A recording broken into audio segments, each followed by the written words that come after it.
Bonsoir, petit explorateur. Bienvenue dans les histoires sans écran. Ici, les histoires sont une invitation à fermer les yeux et à laisser ton imagination inventer les plus belles images. Regarde, là-bas, sous le ciel étoilé. Nox s'approche doucement de l'arbre aux 1000 histoires. Ses petites ailes brillent comme des lucioles.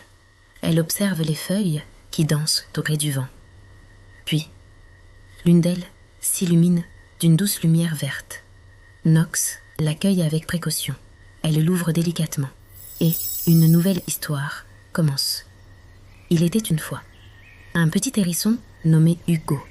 Hugo avait un grand cœur, mais il avait aussi de grands piquants.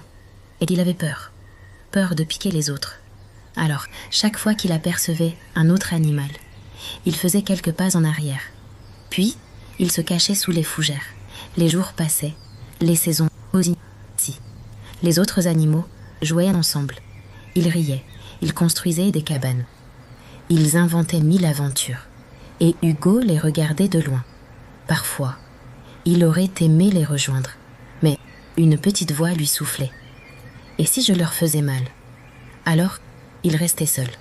Un soir, alors que le soleil disparaissait derrière les arbres, Hugo emprunta un petit chemin qu'il ne connaissait pas. Tout était calme. On entendait seulement le vent caresser les feuilles. Soudain, des ronces s'accrochèrent à ses piquants. Hugo essaya d'avancer. Les ronces tiraient. Il recula. Elles s'accrochèrent encore davantage. Il se tortilla. Rien n'y faisait. Il resta immobile. Son cœur battait très fort.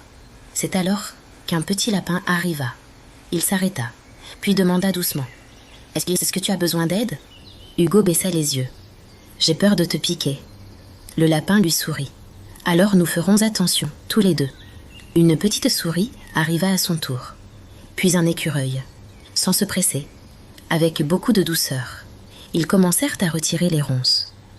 Une branche après l'autre. Une épine après l'autre. Personne ne se fit mal. Quelques instants plus tard, Hugo était libre. Il regarda ses nouveaux amis. Il ne savait pas quoi dire. Alors il murmura simplement « Merci ». Le soir venu, la forêt retrouva son calme. Les animaux se retrouvèrent sous le grand chêne. Comme chaque soir, une petite souris s'approcha de Hugo. Elle lui sourit. Puis, elle dit tout simplement « Merci Hugo. Aujourd'hui, j'ai découvert que tes piquants pouvaient aussi protéger. » Le lapin prit la parole à son tour. « Et moi, j'ai découvert que derrière tes piquants, il y avait un grand cœur. » L'écureuil sourit. « Moi, je suis content que tu sois venu t'asseoir avec nous. » Le vieux zibou referma doucement son livre. Il regarda Hugo, puis tous les animaux, et il dit « Quelle chance qu'il n'existe qu'un seul Hugo. » Un léger silence s'installa. Puis tous sourirent. Hugo aussi.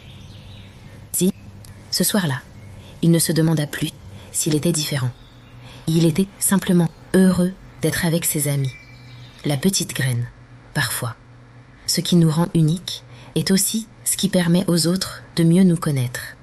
Et lorsque nous sommes accueillis avec bienveillance, il devient plus facile d'oser être simplement soi-même. Bonne nuit, petit explorateur. À bientôt. Pour une nouvelle veillée des histoires sans écran.